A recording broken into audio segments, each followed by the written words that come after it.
ఈరోజు ప్రస్తుత బడ్జెట్లో గిరిజన సంక్షేమం కేటాయింపులు చూస్తుంటే నిజంగా ప్రస్తుతం ఉన్న చంద్రబాబు నాయుడు గారికి గిరిజనులన్నా గిరిజన ప్రాంతాల అభివృద్ధి అన్నా ఎంత చిత్తశుద్ధి ఉందో తెలుస్తుంది అధ్యక్ష. ఎందుకంటే ఎస్సీ ఎస్టీలకి ఈరోజు అన్యాయమే జరుగుతుంది అధ్యక్ష. ఈరోజు బడ్జెట్ పరంగా చూసుకుంటే ఒక ప్రణాళిక వ్యయాన్ని బట్టే ఎస్సీ ఎస్టీ సప్లైను నిధులు ఇవ్వడం కేటాయిస్తున్నారు అధ్యక్ష. గతంలో ఎస్సీ ఎస్టీ సప్లైను 35 నుంచి 37% వరకు ఇచ్చేవారు. కానీ ఈరోజు 2014-15 చూసుకున్న 1150 కోట్లు కేటాయించారు. అంటే ఒక 23% దిగజారిపోయింది అధ్యక్ష. అదేవిధంగా 2015-16 బడ్జెట్ కేటాయింపులు చూసుకుంటే అది 993 కోట్లుగా ఈరోజు మన బడ్జెట్ స్పీచ్లో మాకు ఇవ్వడం జరిగింది అధ్యక్ష. అంటే ఎంత ఈరోజు బడుగు బలహీన దళిత వర్గాలు గిరిజన ప్రాంతాలు చాలా మేము అది సాధిస్తున్నాం ఇది సాధిస్తున్నామని చంద్రబాబు నాయుడు గారు తెలుగుదేశం ఈరోజు చాలా గొప్పగా చెప్పుకున్నది. గిరిజన సాధికారతను సాధిస్తున్నామని అంటున్నారు. అసలు బడ్జెట్ కేటాయింపుల్లోనే ఇంత కోత విధిస్తే ఇక రేపు పొద్దున్న అభివృద్ధి ఎలా సాధ్యమవుతుందని చెప్పి నేను మీ ద్వారా తెలియజేస్తున్నాను అధ్యక్ష. అదేవిధంగా ఈరోజు మామూలుగా అయితే బడ్జెట్ ఎస్టిమేషన్ 26,272, అది మా ఎస్టీస్కి రావాల్సింది 5.53% పరంగా చూసుకుంటే 1,400 కోట్లు రావాల్సింది అధ్యక్ష. కానీ ఈరోజు 22,748 మాత్రమే ఖర్చు పెట్టారు. అంటే 5.53% చూసుకుంటే 12 కోట్లు ఖర్చు పెట్టాల్సి ఉంది. దాంట్లో కేవలంగా 1,045 కోట్లు మాత్రమే ఖర్చు పెట్టారు అధ్యక్ష ఫిబ్రవరి 2 దాకా. అది కాకుండా ఇక మొత్తం టోటల్ ఎక్స్పెండిచరు 1,12,067లో చూసుకుంటే మామూలుగా అయితే 35% ఇచ్చిండుంటే మాకు 2,090 కోట్లు రావాల్సి ఉంది అధ్యక్ష. దాంట్లో ఈరోజు 1,045 మాత్రమే ఖర్చు పెట్టారు. అదేవిధంగా ఇంకా సగానికి సగం 1,045 కోట్లు ఇంకా ఖర్చు పెట్టాల్సి ఉంది అధ్యక్ష. కేటాయింపులే అరకొర, ఇక వచ్చిన నిధులన్నీ కూడా అలా మురిగిపోతున్నాయి అధ్యక్ష. దీనికి అసలు ఈరోజు ప్రభుత్వం ఖచ్చితంగా సమాధానం చెప్పాల్సి ఉంది అధ్యక్ష. ఇకపోతే ఇక సంక్షేమ పరంగా చూసుకుంటే ఈరోజు ఎస్టీ ఉప ప్రణాళిక కేటాయింపుల్లో 18.2 రూపాయలు మాత్రమే ఈరోజు ఖర్చు చేస్తుంది అధ్యక్ష. ఇదే చంద్రబాబు నాయుడు గారు ఈరోజు ఒక విషయం చెప్తున్నాను అధ్యక్ష. ఒక పెద్ద ఆయన నన్ను అడిగారు, అమ్మా ఏంటి మొత్తం రాష్ట్రం విడిపోయి కొత్త రాష్ట్రంలో 7 నియోజకవర్గాలు ఉన్నాయి కదా ఎస్టీ నియోజకవర్గాలు, కానీ ఈరోజు మొత్తం 6 నియోజకవర్గాల్లో వైఎస్ఆర్ కాంగ్రెస్ పార్టీ వచ్చిందేంటమ్మా అని అడిగితే ఒకటే సమాధానం చెప్పాను అధ్యక్ష. ఈరోజు దివంగత రాజశేఖర్ రెడ్డి గారు మా గిరిజన ప్రాంతాలకు ముఖ్యంగా ప్రతి గిరిజనుని యొక్క అవసరాలను ప్రతి గిరిజనుని యొక్క కష్టాలను తెలుసుకొని ఒక కుటుంబంలో ఒక తల్లి తండ్రి అన్న చెల్లి తమ్ముడు ఎవరు ఉన్నా ప్రతి ఒక్కరికి కూడా ఆయా వర్గాల వారీగా మేము బెనిఫిట్ పొందున్నాం అధ్యక్ష. నిజంగా రాజశేఖర రెడ్డి గారి యొక్క ఆశయాలు లక్ష్యాలకు అనుగుణంగా ఈరోజు వైఎస్ఆర్ కాంగ్రెస్ పార్టీ ఒక గిరిజన ప్రాంతాలను అభివృద్ధి చేయాలన్న ఏకైక లక్ష్యంతో ఈరోజు శ్రమిస్తుంది కనుక ఖచ్చితంగా మళ్ళా మా రాజశేఖర రెడ్డి గారి పాలన మా చెంతకు వస్తుందని ఒకే ఒక ఆశతో ఈరోజు అత్యంత మెజారిటీలతో ఈరోజు మా గిరిజన ప్రాంతాలన్నీ కూడా వైఎస్ఆర్ కాంగ్రెస్ పార్టీని మేము గెలిపించుకోవడం జరిగింది అధ్యక్ష. ఒక్క మాట అడుగుతున్నాను అధ్యక్ష, ఈరోజు ఇదే చంద్రబాబు నాయుడు గారు 7 నియోజకవర్గాల్లో మా ఎస్టీ కాన్సెన్సస్ ఉంటే ఒక నియోజకవర్గంలో వారి ఎమ్మెల్యే ఉన్నారు అధ్యక్ష. ఎందుకు అధ్యక్ష ఈరోజు మా గిరిజనులంటే ఆయనకి వివక్ష?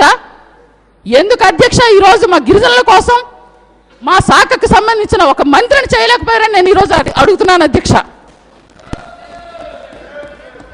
అదేవిధంగా గిరిజనులకు చూసుకుంటే గిరిజన సలహా మండలి కూడా ఈ రోజు వరకు ఏర్పాటు చేయలేదు అధ్యక్ష. ఎందుకు అడుగుతున్నామంటే ఏదైనా ఒక గిరిజన సలహా మండలి అంటే సంబంధిత మంత్రివర్యులు ఆ ప్రాంతాల ఎస్సీ ఎమ్మెల్యేలతో సమావేశాలు ఏర్పాటు చేసి కొన్ని తీర్మానాలు చేసుకోవాల్సిన అవసరం ఉంటుంది అధ్యక్ష. ఆ తీర్మానాల్లోనే ప్రాంతాల అభివృద్ధికి సంబంధించి ముఖ్యంగా మా ప్రాంతాలు త్రాగునీరు అధ్యక్ష. మేము గిరిజనులు చాలా అమాయకులు. మేము పారిశ్రామికంగా డబ్బులు పెట్టమని పెట్టుబడులు పెట్టమని మేము అడగట్లేదు అధ్యక్ష. కేవలంగా మాకు మంచినీరు అడుగుతున్నాం అధ్యక్ష. అది రక్షిత మంచినీరు అడుగుతున్నాం అధ్యక్ష. ఈ రోజుకి కూడా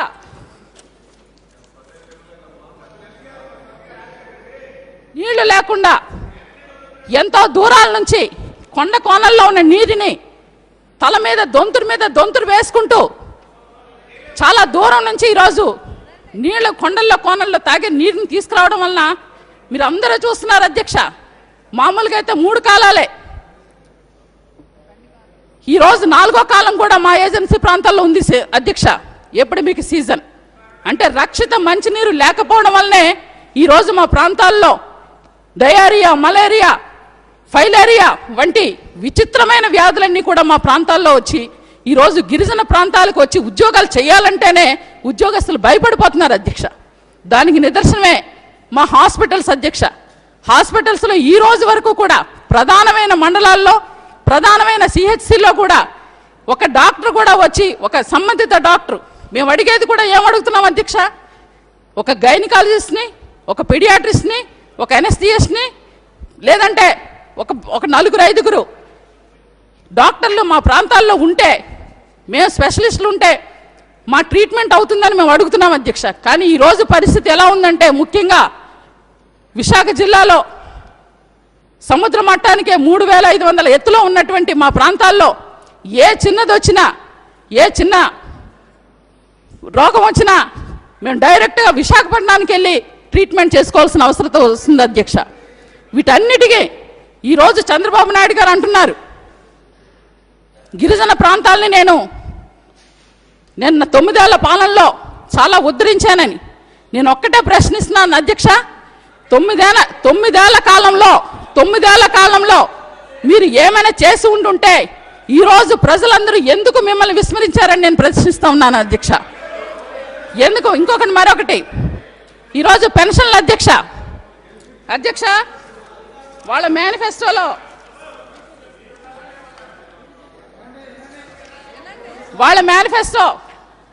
మేనిఫెస్టోనే అధ్యక్ష.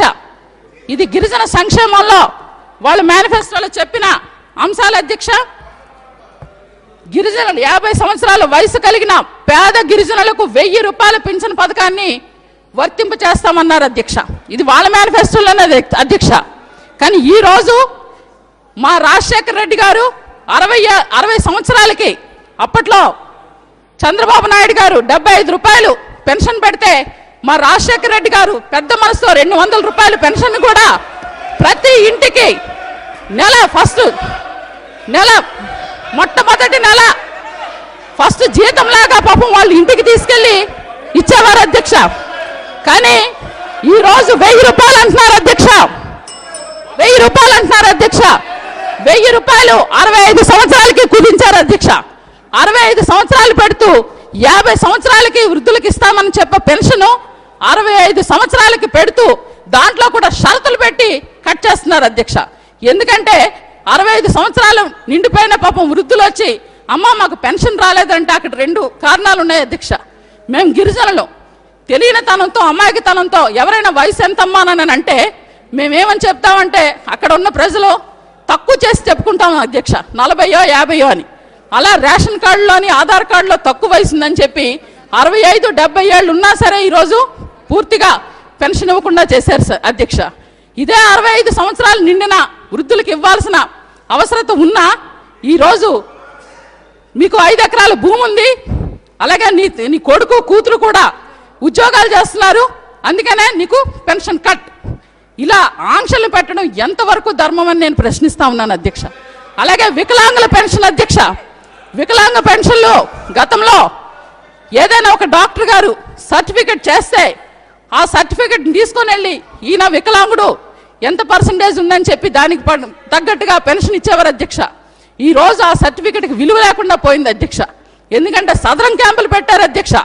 సదరం క్యాంపులు అంటే మా పాడేరు నుంచి కేజీహెచ్కి వెళ్ళి ఆ 3 డాక్టర్లు సర్టిఫికేట్ చేస్తేనే కానీ ఈరోజు సదరం క్యాంపుల్లో సర్టిఫికెట్ వస్తేనే కానీ వికలాంగులకి పెన్షన్ ఇవ్వరు అధ్యక్ష. పోనీ సరే ఏదో బాధపడి అక్కడికి వెళ్దామనంటే సర్టిఫికెట్లు కూడా అందవు అధ్యక్ష. అందుకనే చాలా సందర్భాల్లో లెటర్స్ కూడా మేము పెట్టాము అధ్యక్ష, సంబంధిత ఎమ్మెల్యేలంతా.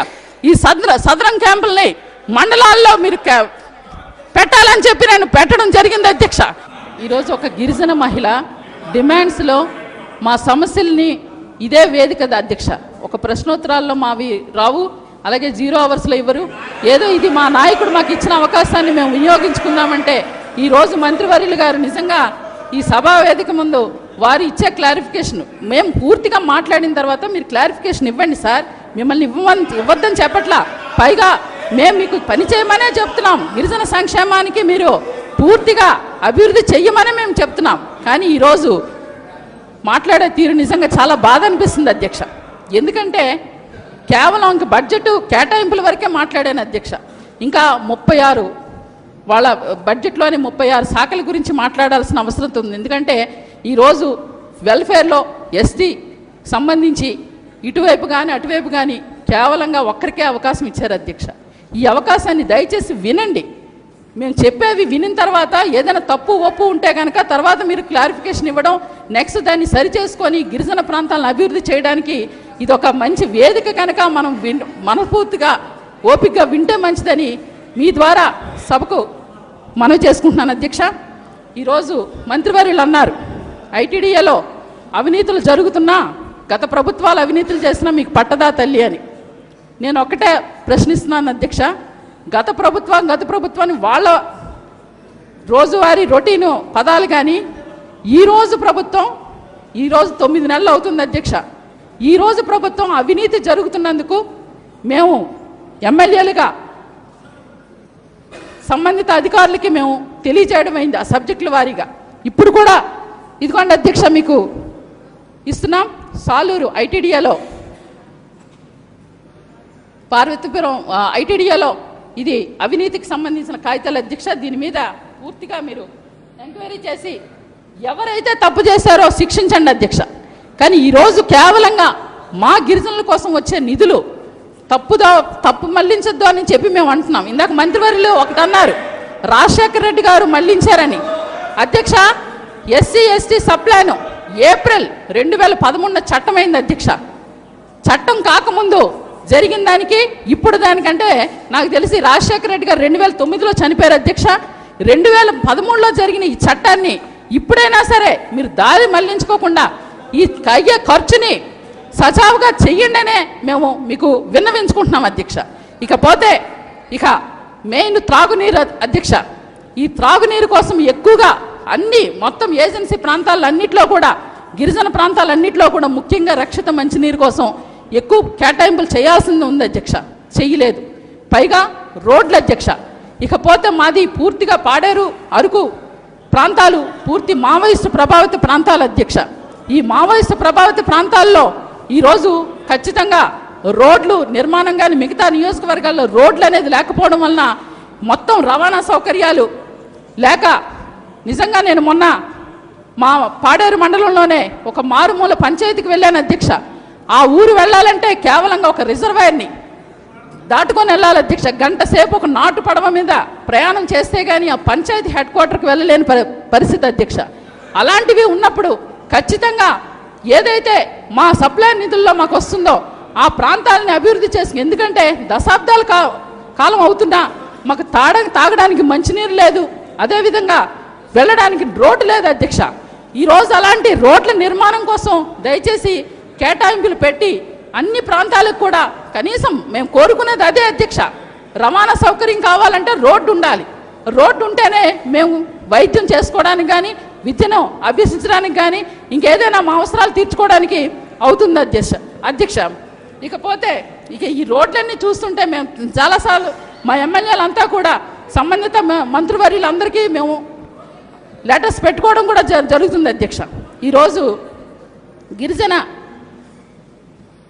సంక్షేమానికి సంబంధించి హౌసెస్ పరంగా చూస్తే మేనిఫెస్టోలోనే చెప్పారు అధ్యక్ష, ఇల్లు లేని ప్రతి పేదవాడికి 1,50,000 పెట్టి ఇల్లు కట్టిస్తామని చెప్తున్నారు అధ్యక్ష. ఇప్పటి వరకు కూడా దాని యొక్క పాలసీలు కానీ జీవోలు కానీ మాకైతే ఏమీ అందలేదు అధ్యక్ష. రేపొద్దున్న మేము అడిగేది ఒకటే, చంద్రబాబు నాయుడు గారు ఉన్నప్పుడు అది చేసాం ఇది చేసామని చెప్తున్నారు అధ్యక్ష. ఈరోజు గిరిజన రైతులు కూడా చాలా బాధపడుతున్నారు అధ్యక్ష. గతంలో కనీసం విత్తనాలు కానీ ఎరువులు కానీ మాకు సబ్సిడీ మీద ఇచ్చేవారు అధ్యక్ష. మొన్న ఈ 9 నెలలు మేము కొత్తగా ఎమ్మెల్యేలుగా వచ్చినప్పుడు సంబంధిత అధికారులను అడిగితే కనీసం విత్తనాలు కానీ ఎరువులు కానీ ఏది కూడా మాకు సబ్సిడీ లేదని చెప్పడం నిజంగా చాలా బాధాకరం అధ్యక్ష. మేము చెప్పేది ఏంటంటే, ఇక్కడ గిరిజన ప్రాంతాలలో అందరూ అతి పేదవారు అధ్యక్ష. అక్కడ ఆ పేదవారిని ఈరోజు ఆర్థికంగా తీసుకురావాల్సిన బాధ్యత కూడా ప్రస్తుత ప్రభుత్వం మీద ఉంది అధ్యక్ష. అలాగే ఇక మొన్న కాఫీ తోటలు మొన్న చంద్రబాబు నాయుడు గారు మా ప్రాంతానికి హుదూద్ తుఫాన్లో పర్యటించినప్పుడు ఈ 1,00,000 ఎకరాల కాఫీ తోటలు కూడా నేనే చేశానని గొప్పగా చెప్పారు అధ్యక్ష. సంతోషమే అధ్యక్ష.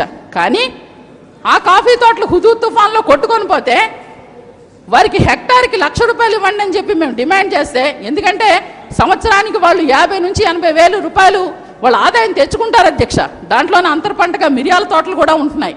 అలాంటి కాఫీ తోటలు పోతే నష్టపరిహారంగా ఒక వాళ్ళకి ₹1,00,000 ఇవ్వాలని మనం డిమాండ్ చేస్తే, ఇక్కడ ఇంకొకటి గమనించాలి అధ్యక్ష, కాఫీ తోటలంటే ఏదో మొక్కేసేస్తే అయిపోదు అధ్యక్ష. దాని మధ్యన సిల్వర్ ఓక్ చెట్లు 10-15 ఏళ్ళకి కానీ ఆ చెట్టు పెరిగితే కానీ మళ్ళీ వాళ్ళు తోటలు రాబడికి కుదరదు అధ్యక్ష. ఇవన్నీ తెలుసుకొని మేము తెలియజేస్తే అంత ఇంపార్టెన్స్ కాదని చెప్పడం నిజంగా చాలా సిగ్గుచేట అధ్యక్ష. ఈరోజు హుదూద్ తుఫాన్లో కూడా ఇల్లులు పోయాయి, తోటలు పోయాయి, రోడ్లు పోయాయి. కానీ ఎక్కడా కూడా ఇప్పటికీ అంటే అకౌంట్స్లో 5,000 రూపాయలు వేసామన్నారు. అలాగే నష్టపరిహారం కాఫీ తోటలకి నష్టపరిహారం ఇచ్చామన్నారు. కానీ నేను ముఖ్యంగా చెప్తున్నాను అధ్యక్ష, ఈరోజు హుదూద్ తుఫాన్లోనే చాలా పాఠశాలలు మొత్తం పైకప్పులంతా పోయింది అధ్యక్ష. ఆ లోపల గ్రామాల్లో విద్యార్థులు ఆ పాఠశాలలు కూడా ఈరోజు వరకు ఒక సక్రమ పద్ధతిలో హుదూద్ తుఫాన్లో వచ్చిన నష్టాన్ని ఇప్పటి వరకు చేయలేదు అధ్యక్ష. ఇకపోతే ఇందాక మంత్రివర్యులు చెప్పారు విద్యకు చాలా ప్రాధాన్యం ఇచ్చామని. విద్య అనేటప్పటికల్లా ఇక్కడ మాకు గిరిజన ప్రాంతాల్లో గిరిజన సంక్షేమ ఆశ్రమ పాఠశాలలు ఉన్నాయి అధ్యక్ష. గిరిజన సంక్షేమ ఆశ్రమ పాఠశాలలు అంటే గతంలో కన్నా మా రాజశేఖర రెడ్డి గారు ఉన్నప్పుడు దాన్ని చాలా డెవలప్ చేసి ఈరోజు కార్పొరేటు పాఠశాలలాగా తీర్చిదిద్దుతున్న తరుణంలో కొత్తగా ఇంకొక విధానం తీసుకొచ్చారు అధ్యక్ష, క్లస్టర్ విధానం. అంటే చుట్టుపక్కల ప్రభుత్వ పాఠశాలలు అన్నీ మూసేసి మండల స్థానంలో 1-2 పెట్టడానికి ఒక ఆలోచన చేస్తున్నారు అధ్యక్ష. ఎందుకు చెప్తున్నానంటే మాది కొండ ప్రాంతాల అధ్యక్ష. 1 కిలోమీటర్ దూరంలోనే ఒక పాఠశాల ఉంటేనే పిల్లవాడు స్కూల్కి వెళ్ళి చదువుకోలేని పరిస్థితి అధ్యక్ష. ఈరోజు ఉన్న పాఠశాలకు మౌలిక సదుపాయాలు లేవు అధ్యక్ష. ఒక్కసారి చెప్తున్నాను, ఏ పాఠశాలలో టాయిలెట్స్ ఉన్నాయా, రన్నింగ్ వాటర్ ఉందా, ఏమీ మౌలిక సదుపాయాలు కల్పించుకోకుండా ఇప్పుడు కొత్త విధానానికి మళ్ళీ తెర తీస్తున్నారు అధ్యక్ష. ఇక అక్కడ పనిచేసేటటువంటి ఉపాధ్యాయులు అధ్యక్ష గతంలో 2001-2002 సంవత్సరానికి గాను అప్పుడు స్పెషల్ విద్యా వాలంటీర్స్ అని మాకు గిరిజనులకే టీచర్లుగా తీసుకోవడం, అన్ట్రైన్ టీచర్స్ని తీసుకోవడం జరిగింది అధ్యక్ష. వాళ్ళు ట్రైనింగు స్కూల్ అవర్స్లో కాకుండా సెలవుల్లోనే గవర్నమెంట్ వాళ్ళు డిఎడ్ ట్రైనింగ్ పంపించారు అధ్యక్ష. సెలవులు అంటే సెకండ్ సాటర్డే కానీ సండే కానీ లేదంటే ఏదైనా సెలవుల్లోనే వాళ్ళ యొక్క ట్రైనింగ్ని పూర్తి చేసుకున్నారు అధ్యక్ష. రాజ్యాంగంలోనే మాకున్న జీవోలోనే చెప్తున్నారు గిరిజన ఉపాధ్యాయులు వాళ్ళ 2 సంవత్సరాల అంటే ఫర్దర్ స్టడీస్కి వాళ్ళు స్టడీ లీవ్ పెట్టుకునే అవకాశం ఉంది అధ్యక్ష. కానీ ఈరోజు ఆ అవకాశాన్ని కూడా ఇవ్వకోకుండా మా విశాఖ జిల్లా డిఈఓ కానీ మిగతా డిఈఓలు హైదరాబాద్ పంపించి చాలా ఇబ్బంది పెడుతున్నారు అధ్యక్ష. ఎందుకు చెప్తున్నామంటే ఇవన్నీ కూడా సమస్యలు ఉన్నాయి. దయచేసి మంత్రివర్యులు దీని మీద పరిశీలించి ఖచ్చితంగా దాన్ని ఒక తీరులో పెట్టాలని చెప్పేసి మేము తెలియజేస్తున్నాం అధ్యక్ష. అదేవిధంగా నిరుద్యోగం అధ్యక్ష. నిజంగా ఆశ్రమ పాఠశాలలో క్యాజువల్ వర్కర్స్ ఉండేవారు అధ్యక్ష. ఉదాహరణకు పాడేరులోనే 420 మంది క్యాజువల్ వర్కర్స్, అంటే వాళ్ళు పాపం పూటకూల్లాగా నెలకి 2000 రూపాయలు 1500 రూపాయలు తీసుకొని వాళ్ళు హాస్టల్లో పనిచేస్తున్నారు అధ్యక్ష. 420 మంది వాళ్ళని మొత్తం తీసేసి ఇప్పుడు 250కే తగ్గించారు అధ్యక్ష. నేను ఒక్కటే చెప్తున్నాను అధ్యక్ష, వాళ్ళే రాశారు నిరుద్యోగ భృతి కలిగిస్తాం, నిరుద్యోగ భృతి లేకపోతే 2000 రూపాయలు మేము ఇస్తామని చెప్పి. కానీ ఉన్న ఉద్యోగాలను తీసేసి ఈరోజు ఏం సాధిస్తారు అధ్యక్ష? అలాగే సిఆర్టీలు ఉన్నారు అధ్యక్ష. సిఆర్టీలను క్రమబద్ధీకరించాల్సిన అవసరత ముందు నుంచే చెప్తున్నారు అధ్యక్ష. కానీ ఈరోజు దాని మీద కూడా దృష్టి పెట్టలేదు అధ్యక్ష. ఇలా విద్య పరంగా చూసుకుంటే చాలా ఇబ్బందులు ఉన్నాయి అధ్యక్ష. అలాగే వైద్యం పరంగా చూసుకున్న హాస్పిటల్లో సరైన స్టాఫ్ లేరు అధ్యక్ష. మందుల కొరత, అరకొర సదుపాయాలు, అక్కడ ఏమి ఉండదు, అంబులెన్సులు ఉండవు. ఏదైనా అయితే కనుక అంబులెన్సులకు ఆయిల్ ఉండదు. అది మళ్ళీ చనిపోయిన డెడ్ బాడీని తీసుకురావాలంటే ఎన్నో 1.25 లక్ష బాధలు పడాలి. ఇకపోతే రేపు వచ్చేది ఎపిడమిక్ సీజన్ అధ్యక్ష. దోమలు, ఈగలు, వీటితోని మా గిరిజన ప్రాంతాలు చాలా ఇబ్బందులై వ్యాధులకు గురవుతుంటే దాని మీద దృష్టి పెట్టమనే ఈరోజు మంత్రివర్యులకి చెప్తున్నాం అధ్యక్ష. ఇంకొక మాట అధ్యక్ష, ఇందాక అన్నారు అవినీతి గురించని. ఐకేపీ అన్నది ఆర్థికంగా డ్వాక్రా మహిళలు ఐకేపీలో అలాగే ఆర్థికంగా రావడానికని చెప్పి ఆర్థికంగా వాళ్ళు అభివృద్ధి చెందడానికి ఐకేపీలో మాకు లోన్స్ ఇస్తుంటారు అధ్యక్ష. ఆ ఐకేపీలో అవకతవకలు జరిగాయని చెప్పి మేము ఇప్పటికే 4-5 నెలలు అవుతుంది అధ్యక్ష. సంబంధిత మంత్రివర్యులకు కూడా మేము లెటర్స్ పెట్టాము. ఈ రోజు వరకు కూడా దాని మీద ఎటువంటి ఎంక్వైరీ చేయలేదు, మాకు ఏ రిపోర్ట్స్ కూడా ఇవ్వలేదు. అంటే ఇందాక మంత్రి గారు అన్నారు అవినీతి జరగదు మా ప్రభుత్వం అని చెప్పి. ఇప్పుడు అవినీతి జరుగుతుందని మేము చెప్తున్నా సరే దాని మీద ఎక్కడ ధ్యాస పెడుతున్నారని మేము మిమ్మల్ని ప్రశ్నిస్తున్నాను అధ్యక్ష. అదేవిధంగా ఇకపోతే అధ్యక్ష, గిరిజన సలహా మండలి అనేది కంపల్సరీ ఏర్పాటు చేయాలి అధ్యక్ష. ఎందుకు గిరిజన సలహా మండలి ఏర్పాటు చేసుకోవాలని అనుకుంటున్నామంటే ఈరోజు మా గిరిజన ప్రాంతాల్లో ఎక్కువగా నకిలీ కుల ధృవీకరణ పత్రాలు పొందుతున్నారు అధ్యక్ష. చిన్న ఉదాహరణ, కాకినాడ రంపచోడవరంలో కొత్తపల్లి వివేకానంద కుమార్ అనే వ్యక్తి ఒక ఉద్యోగస్తుడు అధ్యక్ష. ఆయన మీద అలిగేషన్ వచ్చి ఈయన నకిలీ కుల ధృవీకరణ పత్రం పొందాడని చెప్పి పెడితే కాకినాడ డిఎల్ఎస్సి రిపోర్ట్ అధ్యక్ష ఏంటంటే దీంట్లో ఆయన నకిలీ గిరిజనుడు అని చెప్పి మొత్తం 5 ఐఏఎస్ ఆఫీసర్లు ఇచ్చినటువంటి రిపోర్ట్ అధ్యక్ష. ఈ రిపోర్ట్ని కలెక్టర్ ఎవరైతే జిల్లా కలెక్టర్ ఉన్నారో వారు ఖచ్చితంగా దీన్ని రిపోర్ట్ని అనౌన్స్ చేయాల్సి ఉంటే ఈ రోజుకి కూడా దీన్ని లోపల పెడుతున్నారు అధ్యక్ష. ఇటువంటివి ఎక్కడ మేము చెప్పుకుంటాం అధ్యక్ష? కేవలంగా మా గిరిజన సలహా మండలిలోని ఇటువంటి తీర్మానాలు చేసి మా ఎస్టీసీకి అన్యాయం జరుగుతుంది, నకిలీ కుల పత్రాలు ఎవరైతే పొందుతున్నారో అటువంటి వాళ్ళని మనం తగ్గించాలని చెప్పి ఒక ఆలోచన చేయాల్సి ఉంది అధ్యక్ష.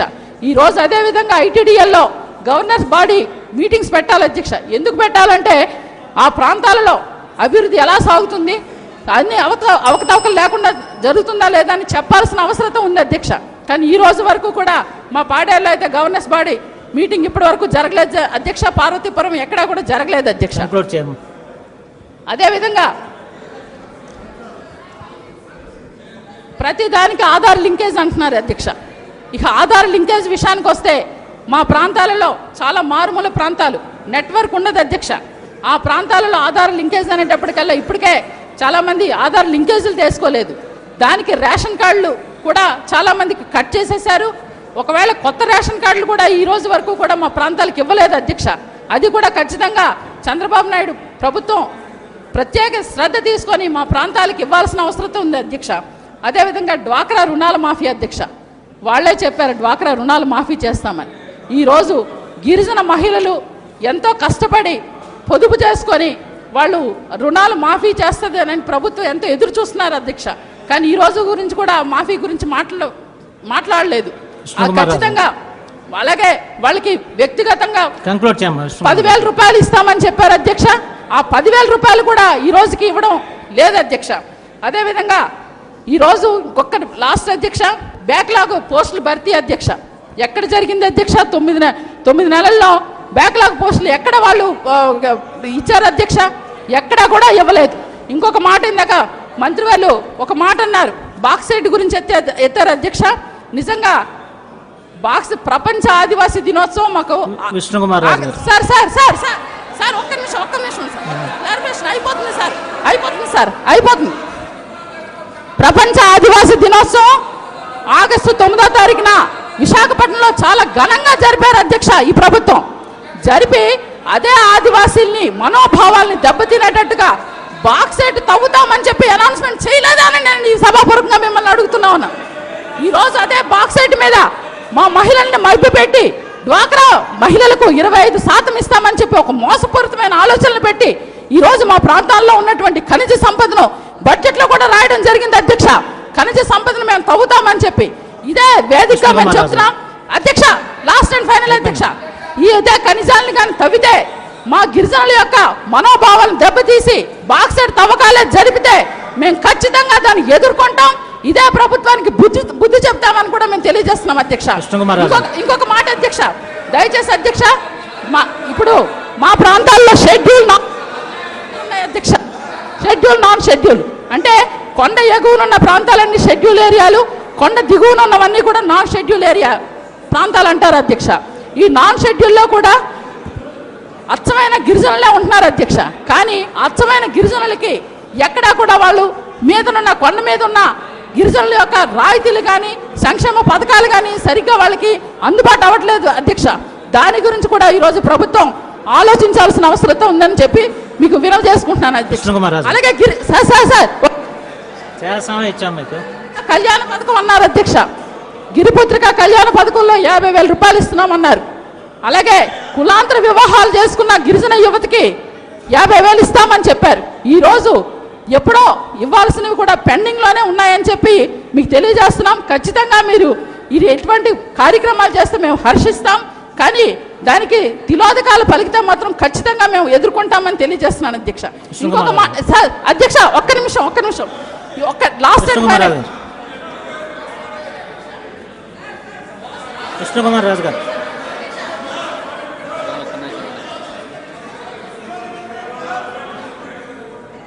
అధ్యక్ష